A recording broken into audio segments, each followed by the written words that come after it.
Hey guys, love, light, and blessings. This is a quick video that I wanted to make about an often very misunderstood spirit. So a lot of times with Abrahamic religions, they tell you the serpent story and the Garden of Eden and how Eve ate the fruit and then she convinced her helpmate Adam and she was the downfall of man and she was cursed with, delivery pains, all the things. That story always bothered me. And I always kind of felt sorry for the snake because he used to walk on all fours and then God made him as a punishment crawl on his belly or whatever.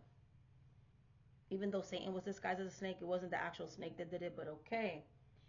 Long story short, okay, when I got into, okay, the ATRs, African Traditional Religions of the Diaspora, when I found out that Damballa was in my spirit core, I was like, oh my goodness, I was so scared of that. Because I always correlated the snake with evil because of my Christian background, being an ordained minister, the church, and all these things, because I was in the church for a long time, from the age of 9 to the age of 21, very actively a practicing Christian. The 9-year-old thing is significant because my mother was never Christian growing up. She was kind of always doing her spiritual stuff. She was always a spiritualist and doing her spiritual folk magic and all that. So it was me, and then I dragged my brother into it when I was 15.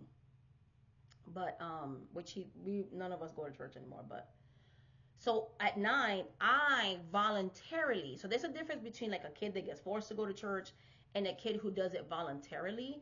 So I got stuck in the cult of like extreme religion where like my church always talked about politics to the point where it dictated my voting history in the early years of my life. I would vote a certain way because of a one issue thing, and which I realize now was not a good thing, but I was very heavily indoctrinated. Again, I was 9.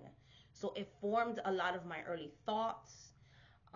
And so I was very deathly afraid of when I got into this path, I kind of eased into it. And when I finally made my peace that this is what I was doing, it was, witchcraft and all that stuff, because I used to be in denial about that too. Damballa scared me. I was like, I remember seeing him, as an albino snake and in my spirit realm, and I'm like, what is going on right now? I saw him in a vision, but long story short, his presence out of all the loas and all these spirits that I've been under is one of the, if not the strongest presence you could ever feel. And this is why you'll see people, which I never agree with recording possessions, don't agree with it. You'll see people looking like they're actually having seizures, which in some cases they actually do have medical seizures. His presence is so strong that some people actually have medical seizures. You see people on the ground convulsing. It's very important that when Damballa comes into mount somebody that an expert is around to make sure everything is safe, and there's certain protocols that are done in order to ensure the safe possession of said person and all of these things. So, it's really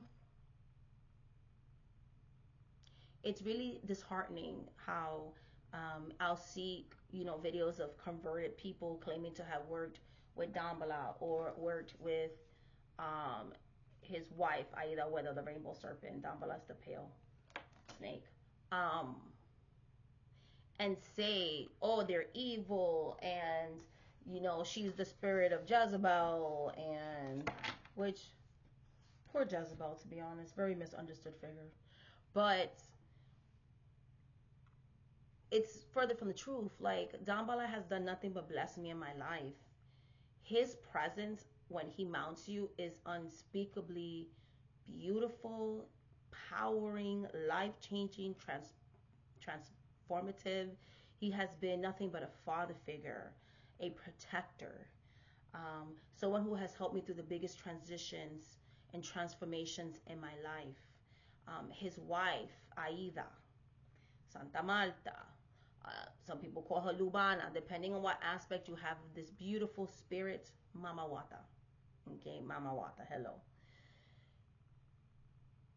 She is gorgeous. She is motherly. She is protective. She's a healer. She's a strong spirit of witchcraft. She is mother of all creation. She is the divine feminine.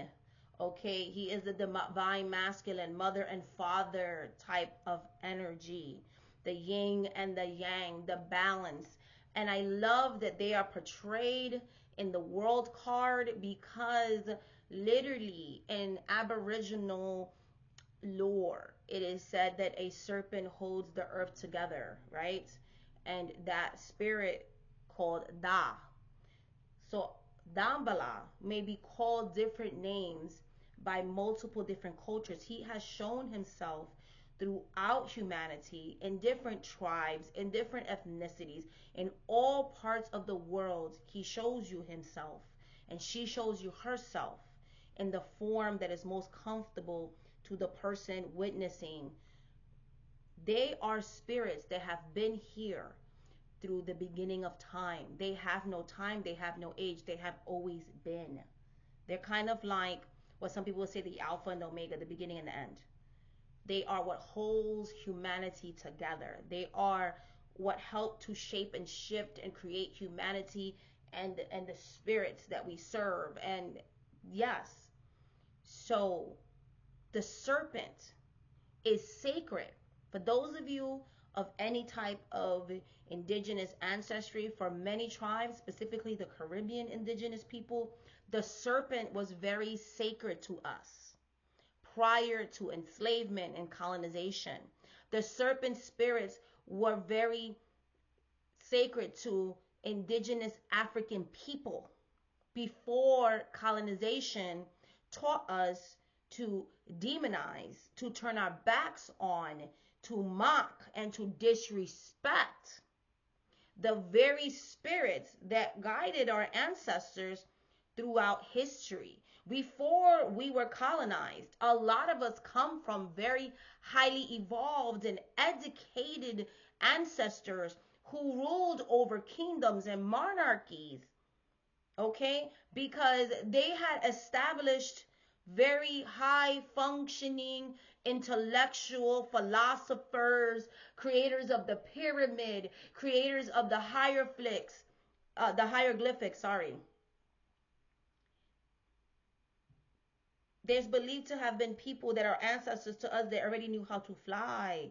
They made contacts with outer world beings and very elevated type of civilizations. And when we got colonized and indoctrinated, that brought about the demonization of education and the dark ages.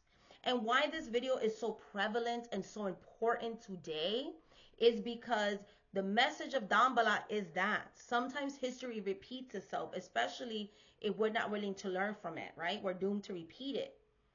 Do not allow the people that be and the people that are in power, just because they're not teaching our children, or they're not making this information readily available to you about your beautiful history.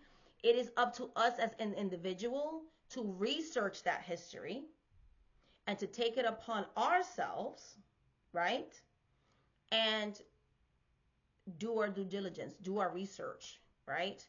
And take it upon ourselves to educate ourselves on our history and take back what has always been ours. Damballa literally is a spirit that has always been around and will always be around. And they're not evil. They are beautiful, transformative, protective. The snake is not evil. The snake has been a symbol throughout history of sacred, of creation, of making mankind in the image of God. They were the co-creators, divine beings, protectors of our spiritual well-being, and defenders of injustices, protectors of Mother Earth and all her resources.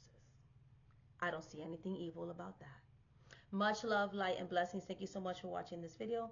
And again, I love that they picked them as the world card, because they make the world go round. They bring things in full circle. Okay? and they're very important in the voodoo ritual. Love, light, and blessings. Bye.